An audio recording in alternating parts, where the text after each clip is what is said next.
Estuvimos este viernes ahí en la Plaza de Armas, pude ver a algunos de ustedes, eché de menos a otros, muchos, ¿ya? Pero estuvimos ahí en la Plaza de Armas celebrando el Día de la Iglesia Evangélica en nuestro país, ¿ya? La verdad es que esto es sorprendente para mucha gente de otros países de Latinoamérica y que dicen, qué privilegio para ustedes que tengan reconocimiento de un día de la iglesia evangélica, ¿ya? Y eso es una bendición. Y la verdad es que celebrarlo en la plaza este viernes fue hermoso ver a muchos cientos de hermanos ahí.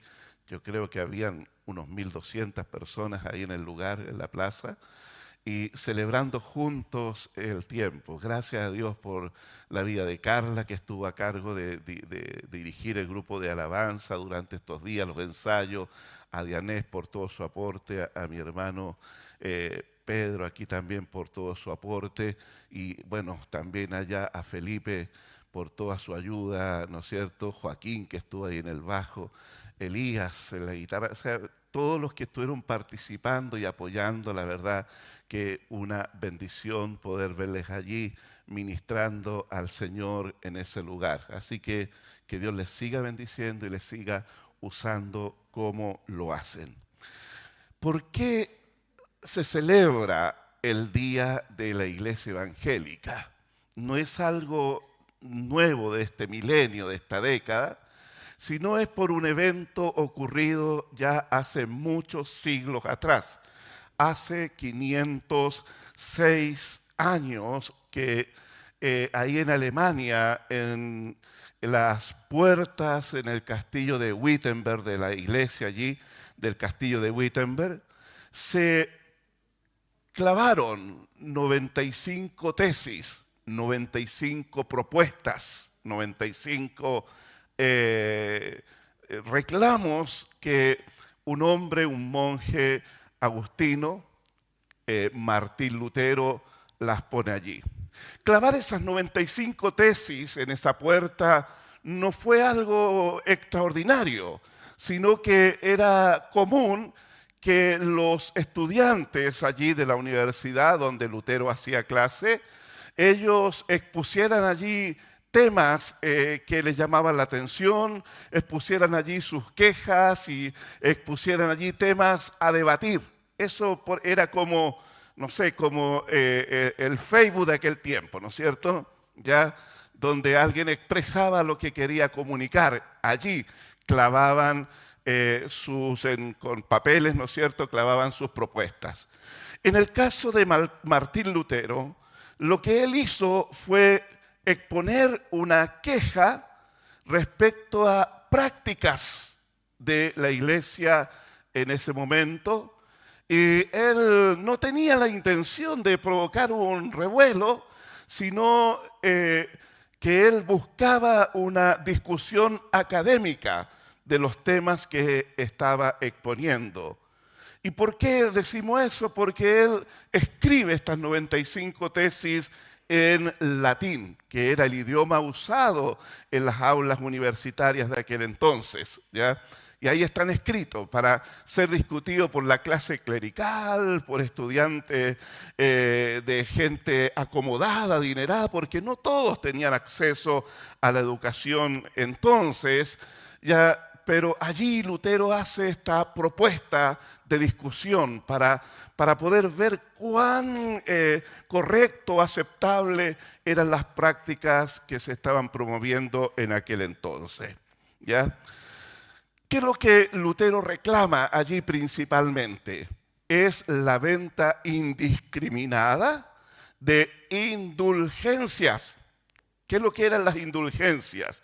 Las indulgencias era un documento oficial, un certificado oficial que emitía la Iglesia Católica, en la cual a través del pago de una suma de dinero, la persona podía adquirir ese documento que le certificaba o que le garantizaba que sus pecados habían sido perdonados, ¿ya? como también podían invertir grandes sumas de dinero para poder adquirir un certificado de un familiar que había muerto, ¿ya? Así que la tía Gertrudis, que había muerto hacía varios años atrás, podía ser rescatada del purgatorio, ¿ya? A través de este pago de indulgencias para poder ir desde ese momento allá al cielo. Eso era la venta de indulgencias.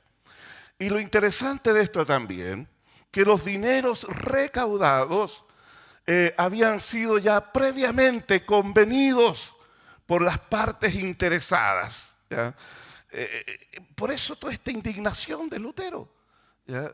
Porque ¿cuál era la parte involucrada? Por supuesto, la Iglesia Católica en Roma, el príncipe elector allí en ese momento, en el lugar donde lo que hoy se conoce como Alemania, era Felipe de Brandeburgo. ¿Qué había pasado? Felipe de Brandeburgo había adquirido por una inmensa suma, 24.000 ducados, estuve buscando, no encontré referencia, pero según los historiadores dice que es una inmensa fortuna, impagable. 24.000 ducados, había adquirido el título de arzobispo, lo había comprado a la iglesia de Roma, para poder incrementar su poder como gobernante. Esto es lo que estoy diciendo de historia, usted lo puede encontrar en cualquier libro de historia universal, ¿ya? Entonces Felipe de Brandeburgo, él adquiere este título de arzobispo de Roma. Y con eso él tenía el poder de poner príncipe y sacar príncipe y regular todo lo que era lo que ocurría ahí en su reino y alrededores. Queda endeudado en esta estratosférica suma. Entonces un banco, había algunos bancos en ese tiempo ya, le presta esta cuantiosa suma y él la deposita allí en las arcas de la iglesia de Roma. Pero a la vez también ocurre que la iglesia de Roma estaba en pleno proceso de la construcción de lo que hoy conocemos como la Basílica de San Pedro, ya este tremendo edificio que está ahí en el Vaticano. Y escaseaban los recursos, porque también la Iglesia Católica se involucraba en guerras, ¿no es cierto? Y tenía que financiar algunas guerras por aquí y por allá para mantener su poder político. Y 50% de lo recaudado de las indulgencias iba para la construcción de la Basílica de San Pedro. El otro 50% iba para el príncipe Felipe de Brandeburgo para poder saldar la cuantiosa deuda que tenía con el banco. O sea, al final el 100% llegaba a las arcas de la iglesia en Roma. Pero el descaro de Johann Testel, que era el emisario papal que vendía las indulgencias allí en Bohemia, lo que hoy es Alemania, donde era Felipe de Brandeburgo, este hombre iba por las calles diciendo: desde el momento que la moneda suena en el cofre por la indulgencia cancelada, el alma salta del infierno y va directo al cielo. Eso era. Esa es la frase que caracterizó la venta de las indulgencias de John Testel. La verdad es que esto fue lo que motivó la 95 tesis de Lutero, esta protesta que él hace, este reclamo que él hace. Y con esto desencadenó una cantidad de eventos que llevaron al nacimiento de lo que es el movimiento reformado o las iglesias de la Reforma. ¿Y qué es lo que era la intención de los reformadores? Que no solamente fue Lutero el único, hay previos hombres también que lucharon por esto mismo, pero lo que se buscaba era reformar desde el interior las prácticas de la iglesia que le alejaban de la palabra del Señor y incorporando muchas supersticiones. Cuando usted ve la historia ahí de la iglesia de la Edad Media, estaba llena, repleta de supersticiones, ¿ya? También reformarla por causa de todos los escándalos de inmoralidad que había dentro del clero romano. Cardenales que tenían hijos ilegítimos, los mismos papas, ¿no es cierto? En ese tiempo era el Papa León X de la familia de los Médicis, que habían comprado y luchado para obtener el papado allí.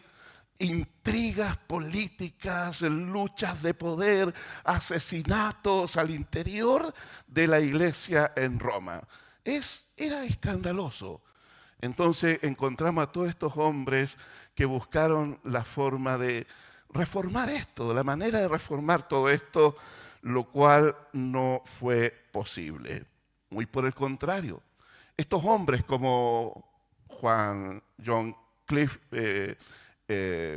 lo tengo anotadito por acá, pero ya no me acuerdo ya, pero ya, John Wycliffe, que fue un reformador del 1400 en Inglaterra.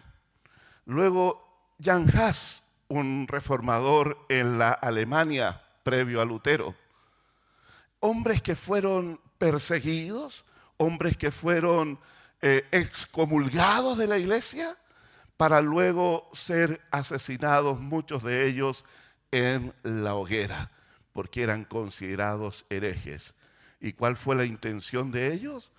Volver a la Escritura, volver a la palabra de Dios.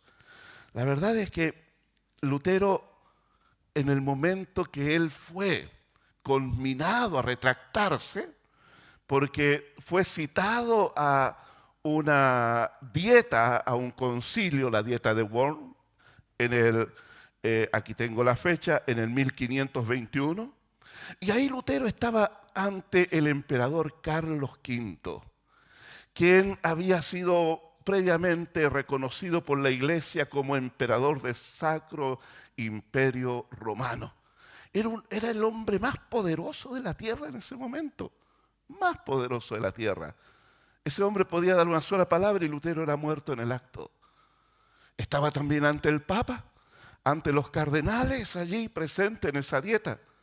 Y combinan a Lutero para que se retracte de lo escrito en esas 95 tesis, porque ya se habían propagado por gran parte del imperio y ya estaban promoviendo movimientos reformadores en otras partes. Así que la iglesia de Roma quería detener eso y la forma de detenerlo era haciendo que Lutero se retractara. Aquí tengo escrita literalmente la respuesta de Lutero ese día.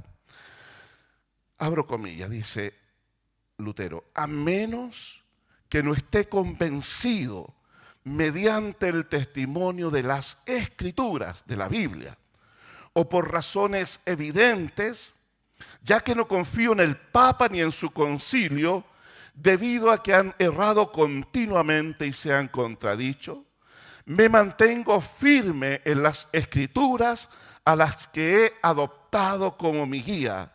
Mi conciencia es prisionera a la palabra de Dios y no puedo ni quiero revocar nada, reconociendo que no es seguro actuar en contra de la conciencia. Que Dios me ayude, dijo Lutero. Amén. Ese mismo día se dictó sentencia de muerte para Lutero.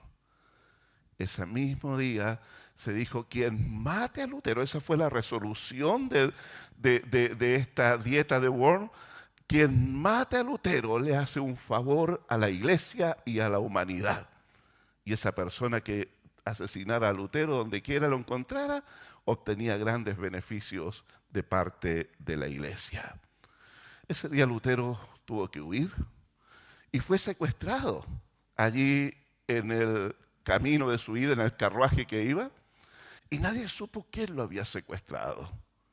Pero fue secuestrado por un príncipe amigo de Lutero, el cual lo encerró y lo mantuvo refugiado, y Lutero usó todo ese tiempo para traducir la Biblia desde los idiomas originales al idioma alemán allí. ¿Ya? Eso es algo súper importante que vamos a tocar un poquito más adelante. Bueno, la verdad es que Lutero, con estas palabras que él declara allí, refleja fielmente el espíritu de los reformadores del siglo previo a él, del siglo XV, quienes buscaron posicionar la Biblia en el lugar de preeminencia del cual nunca debió ser desplazada, porque llenaron los púlpitos en ese tiempo de tradiciones, de mandamientos de hombre, provocando el extravío de multitudes, condenándolas al infierno. La teología que rescata la reforma, la teología es el estudio de la persona de Dios usando la palabra como libro base.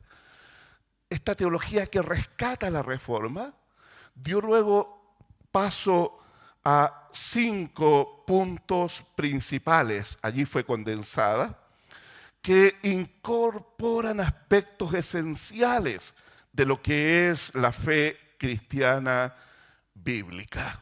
Y esos 5 puntos vamos a tocar hoy, porque los reformadores condensaron estos 5 puntos. Ya esto fue escrito hace ya 500 años atrás. Son llamadas las 5 solas.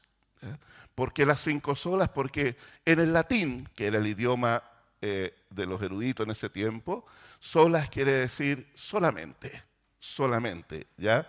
Única y exclusivamente. ¿Ya? Es algo que se aparta de todo lo demás.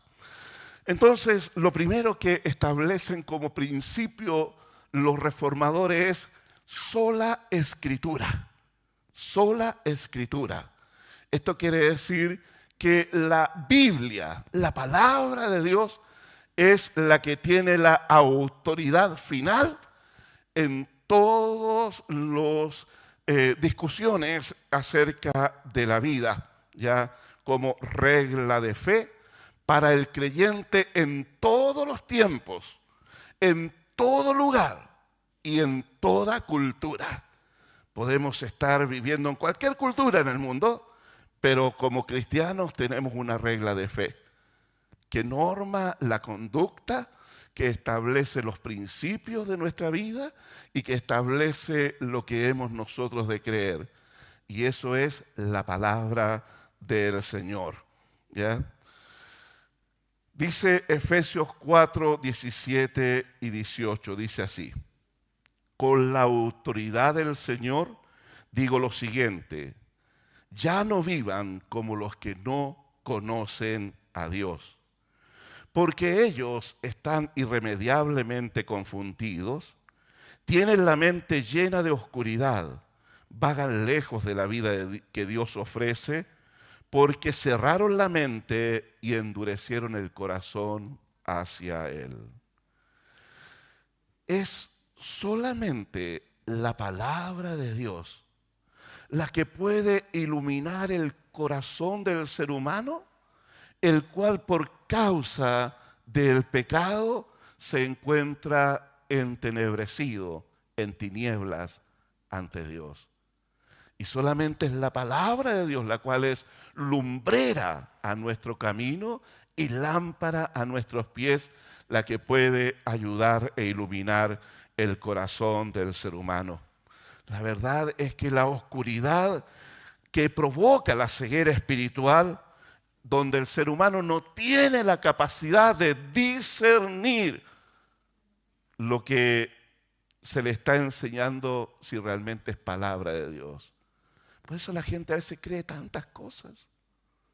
Incluso uno encuentra a veces lamentablemente a cristianos creyendo cosas que no son de Dios, que Dios no aprueba, que Dios no respalda, porque el corazón se entenebrece por causa de la dureza de nuestro corazón, la apatía, la indiferencia ante Dios. Y antes de los reformadores y durante también ese tiempo, la gente vivía esclavizada al terror de muchas supersticiones y enseñanzas erradas de la iglesia. La palabra en esos tiempos estaba lejos del pueblo común. Hoy en día usted tiene un montón de Biblias en su celular, ¿no es cierto?, en su computador.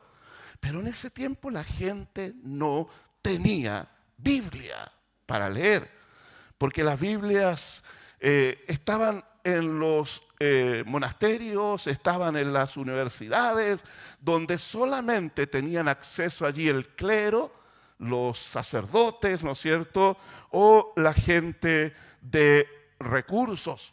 El pueblo no tenía acceso, ¿ya? Entonces, uno de los aspectos que caracterizó a lo que es la Reforma fue traducir la Biblia desde los textos originales, griego y hebreo, al lenguaje común del pueblo. Y eso era una labor que conllevaba muchos años, décadas, poder traducir la Biblia. Era un trabajo, la verdad, de gigantes. Y los hubo, gracias al Señor, como le mencionaba a John Wycliffe, quien tradujo, comenzó la traducción de la Biblia al inglés allá por los años 1400 y fracción. Ahí comenzó él eso. No pudo terminarlo, porque cuando fue descubierto en este trabajo, él era sacerdote católico, cuando fue descubierto en este trabajo de traducir la Biblia al idioma inglés, el común de la gente allá, fue considerado un hereje y fue condenado a la hoguera. Claro, porque la iglesia quería tener la palabra de Dios lejos del pueblo común. Porque cuando estos reformadores principalmente eran sacerdotes de la Iglesia Católica, y los cuales ellos en una sincera búsqueda del Señor comenzaron a leer la Escritura y se daban cuenta que había muchas cosas allí que no estaban de acuerdo a lo que Dios había revelado.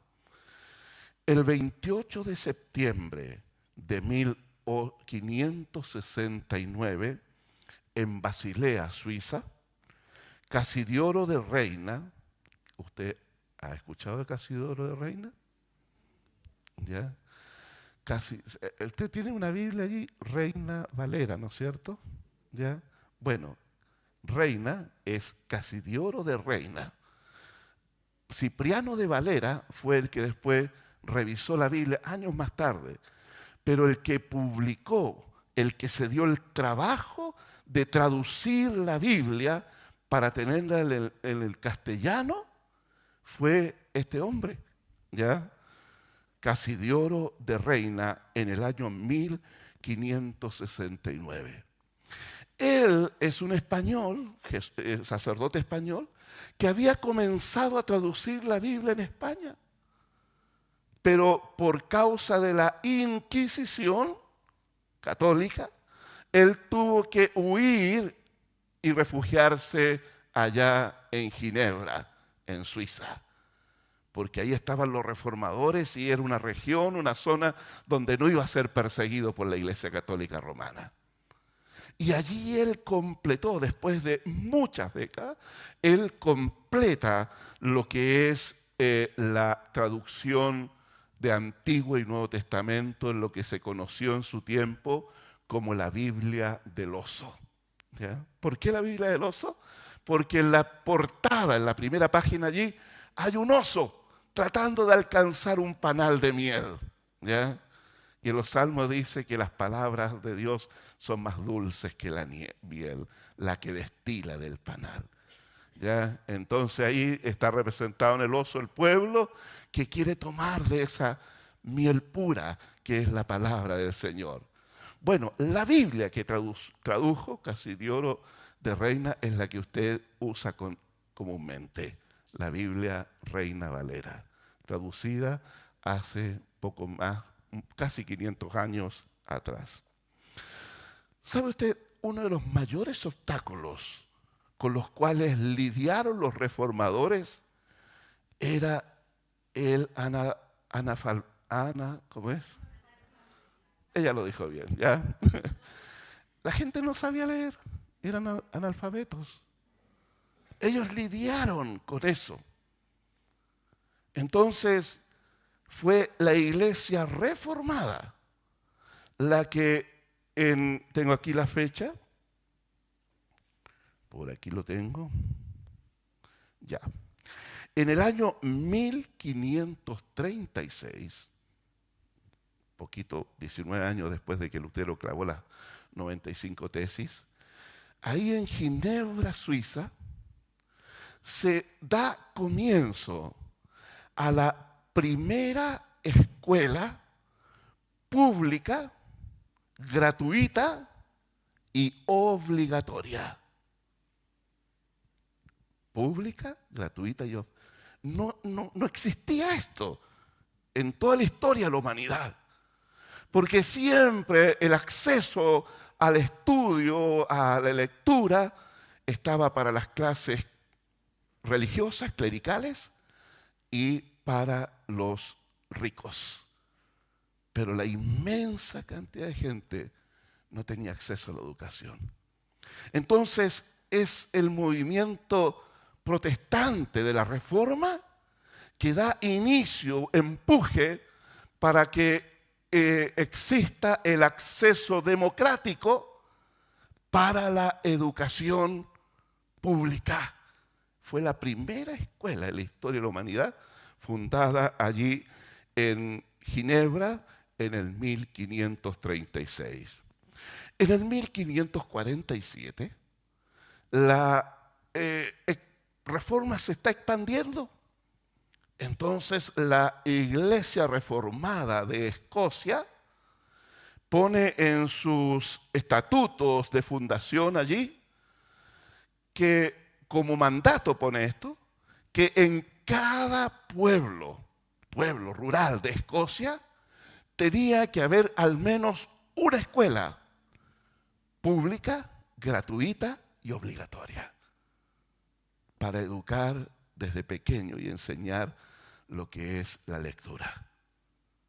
Y es más, ellos también establecen en su constitución de iglesia que en cada ciudad tenía que haber una universidad de acceso universal. Todo el que quisiera estudiar, ahí estaban las puertas abiertas para ello. Eso fue la Reforma. Mire, para que usted pueda palpar la diferencia, cuando el Mayflower, que fue el barco en el que venían los puritanos de la Reforma de Inglaterra para colonizar allí en Estados Unidos, Nueva Inglaterra, hoy Estados Unidos, de los que venían allí en el barco, el 80% de los hombres sabían leer y escribir. El 70% de las mujeres que venían ahí sabían leer y escribir. En la época de la colonia, aquí en Latinoamérica, ¿ya?,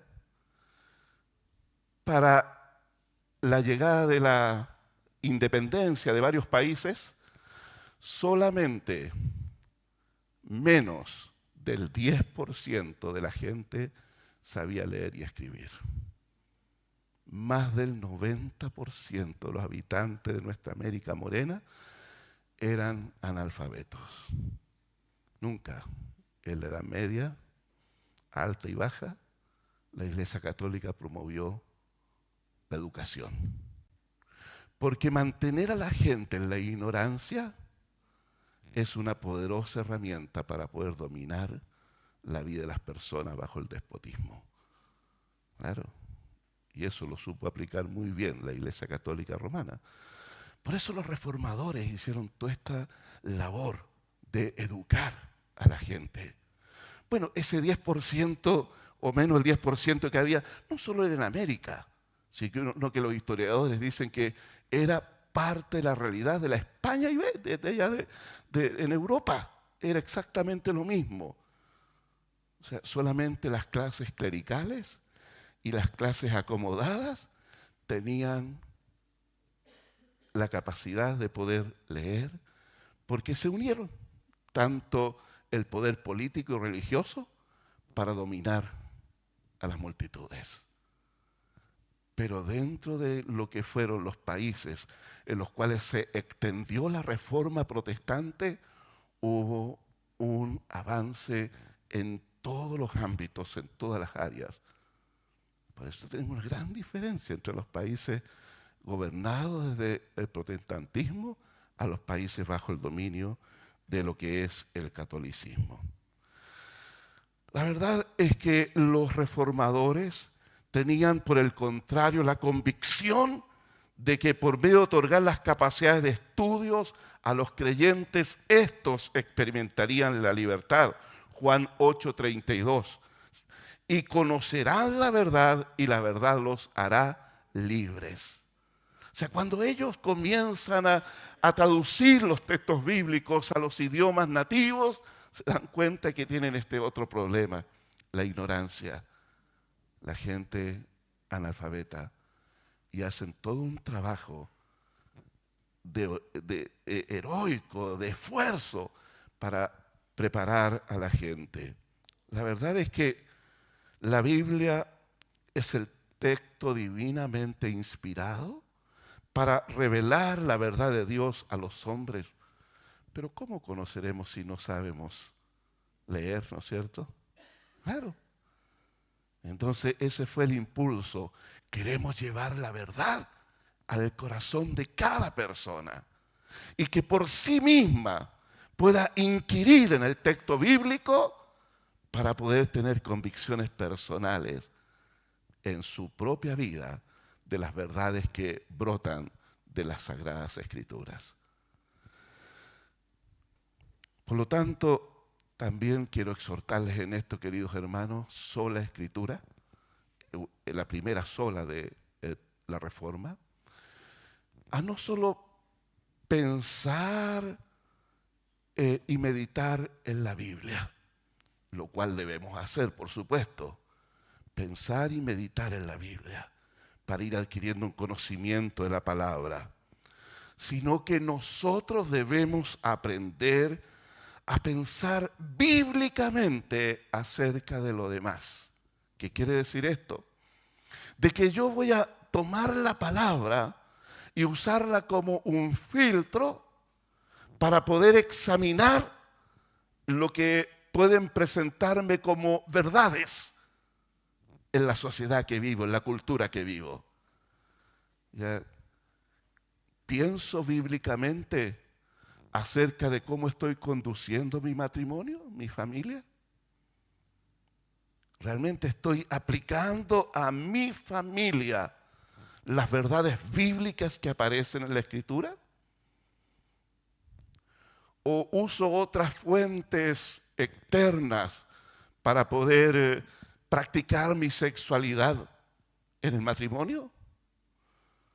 ¿O uso otras fuentes externas para saber cómo voy a administrar los recursos que están en mi mano? O sea, ¿pienso bíblicamente acerca de mi familia y matrimonio? ¿Vivo mis relaciones con el prójimo a la luz de la palabra? ¿Cómo me relaciono con el prójimo, con los demás? ¿Actúo en misericordia con los demás? ¿O vivo apáticamente con el prójimo? ¿Vivo en mi mundo? ¿O realmente tengo ese corazón abierto como me demanda la palabra para relacionarme con los demás?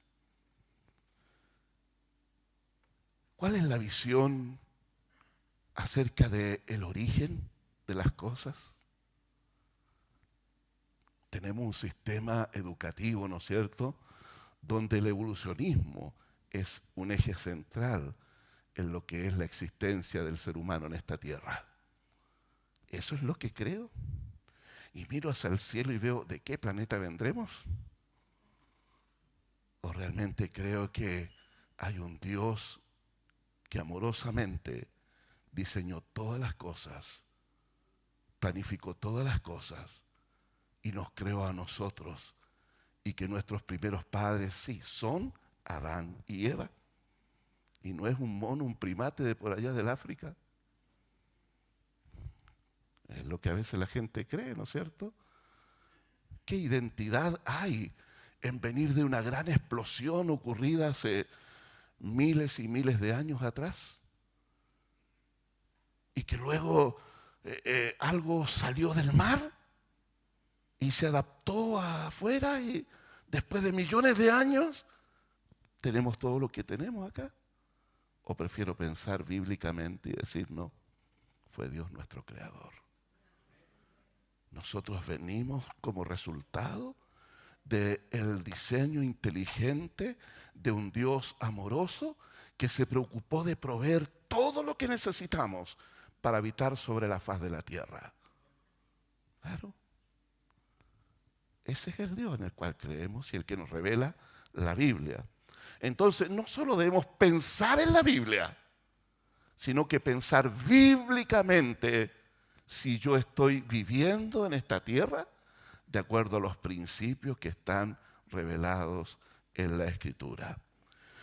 Por lo tanto, para nosotros no es la cultura, no es la filosofía en boga lo que determina mi visión de la vida y del mundo, sino la eterna y más segura palabra de Dios. Cielo y tierra pasará, pero su palabra no pasará. Amén. Solo Cristo era la segunda sola que vamos a estar viendo. Solo Cristo. Esto es lo que decían los reformadores frente a todo un sistema que había de la religión imperante, de cómo proponía al hombre la salvación a través de las indulgencias, a través de las buenas obras, ¿no es cierto?, a través de diferentes formas, ¿ya? Pero solo Cristo nos habla de que Jesús, siendo hombre, es quien por medio de su sacrificio abre un camino nuevo para todo ser humano. Él dijo, yo soy el camino, la verdad y la vida. Nadie viene al Padre sino por mí. Los reformadores lucharon contra la herejía de que un sacerdote podía intermediar entre el hombre común y el Dios eterno. Y de ahí viene todo lo que es el confesionario, donde la persona va donde un sacerdote para que intermedie, para que ruegue a su favor y le diga qué tiene que hacer para que le sean remitidos los pecados. Y si la persona hace eso, el sacerdote puede absorber a la persona. Eso es un engaño, eso es una mentira, es una falacia, un invento de la religión. No existe hombre alguno en la tierra que pueda absorber a otro de sus pecados. No. No existe manda o no me acuerdo cuando te mandan a rezar, ¿cómo se llama eso?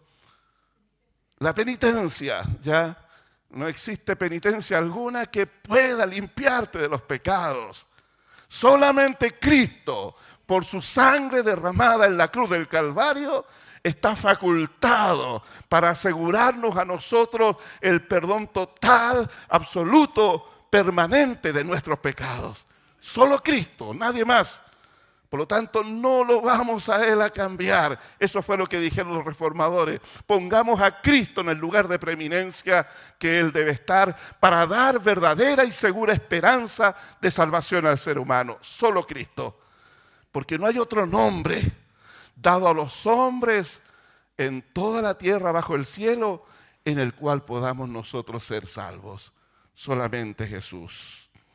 Sola fe, la enseñanza de la salvación por medio de las obras era algo muy extendido en la Edad Media. La salvación, hasta el día de hoy, las obras, las buenas obras que van acumulando puntos a favor de la persona. Decíamos de las indulgencias que eran documentos papales que supuestamente otorgaban el perdón sobre la base de un pago, ¿no es cierto?, de dinero a la iglesia. Fue justamente Lutero quien en un corazón atribulado, porque no encontraba paz, Era como el Pablo del siglo XV, que hizo todo lo que le dijeron, pero no encontraba paz en su corazón. Y en medio de toda esta tribulación, estudiando el libro de Romanos, se encuentra con el siguiente pasaje. Porque no me avergüenza el Evangelio, porque es poder de Dios para salvación a todo aquel que cree, al judío primeramente y también al griego. Porque en el Evangelio la justicia de Dios se revela por fe y para fe, como está escrito, más el justo por la fe vivirá. Entonces, eso fue lo que, como un potente rayo de luz que vino al corazón de Lutero para sacarlo de el corazón entenebrecido que él tenía y que la religión, las penitencias y todo lo que practicaba no podía hacer desaparecer esta angustia de su corazón, este sentido de culpa. Pero cuando este hombre descubre esto, porque el Espíritu Santo iluminó su corazón, él entonces encontró la paz verdadera en Cristo Jesús, por medio de la fe. Es solamente por fe que nos unimos a Cristo para recibir todos sus beneficios, que son la salvación, nuevo nacimiento, nueva vida y esperanza eterna de salvación. Solamente por la fe. Y es una capacidad que Dios ha puesto en todo ser humano. Es un don de Dios que Dios ha puesto allí. Para que el hombre, escuchando la palabra del Evangelio, para que el ser humano, cuando escucha el llamado de Dios, pueda decir: yo creo que Jesucristo dio su vida por mí. Yo creo que Jesucristo derramó su preciosa sangre para pagar mis pecados ante Dios. Y creo que Él es el único que puede darme salvación. Dios puso la fe como un regalo para que nos conectemos con Él y tomemos el regalo del cielo para nuestra vida. La fe es algo precioso en el ser humano. Es por medio de la fe en Cristo que nosotros recibimos todo lo necesario también para poder perseverar en el camino de la salvación y permanecer fieles hasta la segunda venida. Solo gracia es lo tercero de la sola que vamos a ver. La verdad es que la gracia nos recuerda que nuestra aceptación, el perdón que recibimos de Dios, no se basa en algo que podamos hacer. Se basa en lo que Dios ha hecho por nosotros. Eso es la gracia, lo que Dios ha hecho por nosotros. Usted ni yo contribuimos en absolutamente nada para obtener la salvación. Dios no le llamó porque usted era simpático, ¿no es cierto? Dios le llamó solamente por gracia. Y la gracia es un regalo inmerecido. O sea, Dios lo salvó a usted y a mí solo porque Él quiso salvarnos. Por eso, por iniciativa propia de Él, por el inmenso amor de Dios hacia nosotros. Efesios capítulo 2, versos 8 y 9. Dios los salvó por su gracia cuando creyeron. Ustedes, dice, no tienen ningún mérito en eso. Es un regalo de Dios. La salvación no es un premio por las cosas buenas que hayamos hecho, así que ninguno de nosotros puede jactarse de ser salvo. ¿Ya? No, solamente gratitud por la inmensa misericordia de Dios. Así que no debo vivir bajo la presión de cumplir las reglas. ¿Ya? Oh, tengo que hacer esto, tengo que hacer esto otro y aquello, y tengo que ir allá y acá, tengo que cuidar mi salvación. No debemos vivir bajo la presión y el temor de obedecer las reglas para buscar impresionar a Dios, para decir que yo soy digno aspirante para conseguir la salvación. Nada de eso, queridos hermanos, sino que debemos amar a Dios y honrarlo a Él por nuestra obediencia, pero una obediencia de amor. No obedecer para conseguir algo de Dios, no obedecer para impresionar a Dios, para que Él me dé lo que yo creo necesitar. Nada de eso logrará conseguir algo de Dios. Pero ahora que lo tenemos, no porque lo hayamos ganado, sino porque Él nos dio el regalo de la salvación, debemos también nosotros aprender a amarle a Dios profundamente. ¿Para qué? Para que por amor a Dios pongamos en práctica sus mandamientos. ¿Me entiende? No es para conseguir, no es para lograr algo, no es para impresionar a Dios. Es porque Él en su infinita misericordia quiso bendecirnos por gracia, lo cual se hace efectivo a través de Cristo Jesús. Nada más.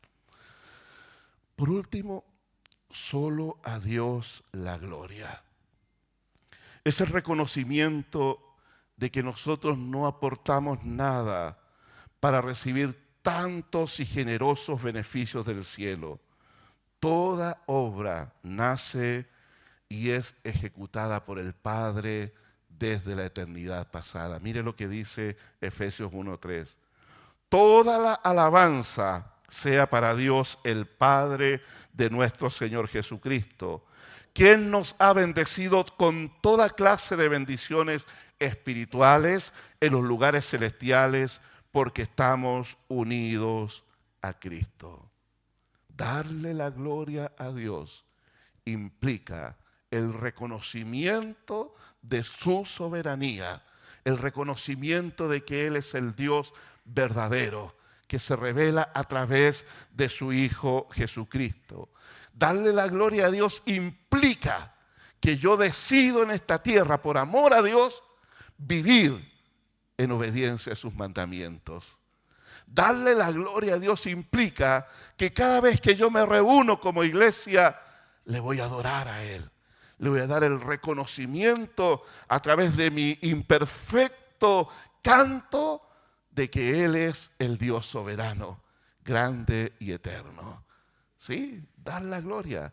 Y la palabra dice que Dios busca adoradores que le adoren en espíritu y en verdad. Por eso nos reunimos cada vez aquí, cada domingo, para adorarle, para exaltarle, porque quiero de mi corazón reconocer su grandeza, reconocer su inmensidad y por agradecimiento a todo beneficio que Él ha traído también sobre mi vida. Amén. Conclusión, mi hermano. Como le decía, han pasado 506 años desde la Reforma. Desde ese memorable 11 de octubre de 1517. No se olvide esa fecha. 31 de octubre de 1517.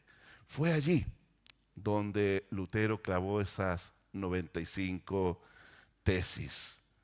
Y todo eso aún continúa beneficiando la humanidad, porque se ha logrado despejar el camino hacia Dios por medio de Jesucristo, el cual había sido escondido, opacado, detrás de tantos abusos, de tanto aprovechamiento, de tanta injusticia. Había sido escondido el camino hacia Dios. Pero los reformadores, hombres valientes, que no estimaron valiosas sus propias vidas, sino que estuvieron dispuestos a enfrentar a esa poderosísima maquinaria de la religión para decir, se han apartado de la verdad, se han alejado de la Biblia, han escondido la palabra del pueblo para poder mantener sus supersticiones, para poder manipular a las multitudes. Pero ellos fueron valientes y estuvieron dispuestos a traducir la palabra para que nos llegue a nosotros como un legado valiosísimo, para que usted pueda leer la palabra. Fueron ellos, como decían, los que promovieron la enseñanza, la alfabetización de las multitudes, para que la gente ya no siguiera viviendo en la ignorancia. Fueron ellos. Cuando usted lee la historia de los efectos de de la Reforma, la verdad es que son inconmensurables. Voy a subir un libro a Iclasna de algunos efectos de los reformadores, para que usted lo lea, historia. ¿Ya? Y sepamos que la iglesia, esta iglesia, como todas las iglesias cristianas, como estábamos reunidos el viernes en la plaza, no nacen de allí, de un rincón oscuro. Es una iglesia que tiene historia, una historia valiosa que nos da también en parte identidad. Y saber que como Dios ha preservado a su iglesia a través de los tiempos, nos da la certeza de que un día también entraremos a la gloria eterna del Señor. Sí, esa es la bendita esperanza que tenemos. Por lo tanto, que Dios despierte en cada uno de nosotros una mayor pasión por las cosas de Dios, que emulemos la vida de aquellos que lo dieron todo para preservar la verdad frente a la mentira que se había arraigado. Cielo y tierra pasará, pero mis palabras no pasarán. Usted es el fruto de lo que muchos han hecho para mantener la fidelidad del Evangelio. Hoy las amenazas no han acabado, no. Hoy las amenazas siguen vigentes. Hoy encontramos a muchos que desvirtúan el Evangelio. Muchos, como en aquel entonces, han hecho de la religión un negocio para enriquecer a aquellos que dirigen iglesias enormes, grandes. Muchos han hecho alianza con las filosofías en boga, iglesias que permiten hoy el matrimonio de homosexuales, iglesias que ordenan pastores homosexuales. Nada tenemos contra ellos. Creemos que es gente que necesita conocer a Jesús también, salir de esa triste condición en la que se encuentran. Debemos predicarles el Evangelio. Pero cuando la iglesia quiere simpatizar con la cultura, ignorando los mandamientos claramente explicitados en la palabra de Dios, entonces es una iglesia que pierde fuerza, pierde valor y que cierra la puerta de la salvación a mucha gente. Que esta iglesia sea imitadora de aquellos que defendieron con sus vidas la pureza de la palabra del Evangelio. Amén. Que imitemos eso, mi hermano querido. Hoy usted tiene grandes beneficios que no tuvieron la gente de ese tiempo. Aquí podemos incluso decir que el 100% es gente que sabe leer y escribir. Usted puede leer la palabra. Usted puede y debe leer la palabra. Puede y debe meditar en la palabra. ¿Para qué? Para que nos lleve a tener una mente bíblica, para poder procesar y analizar lo que está ocurriendo a nuestro alrededor de acuerdo a la palabra del Señor. Amén. Para poder guiar a su familia sobre los principios eternos de la palabra de Dios. Para poder relacionarse en esta sociedad bíblicamente, como Dios espera. Amén.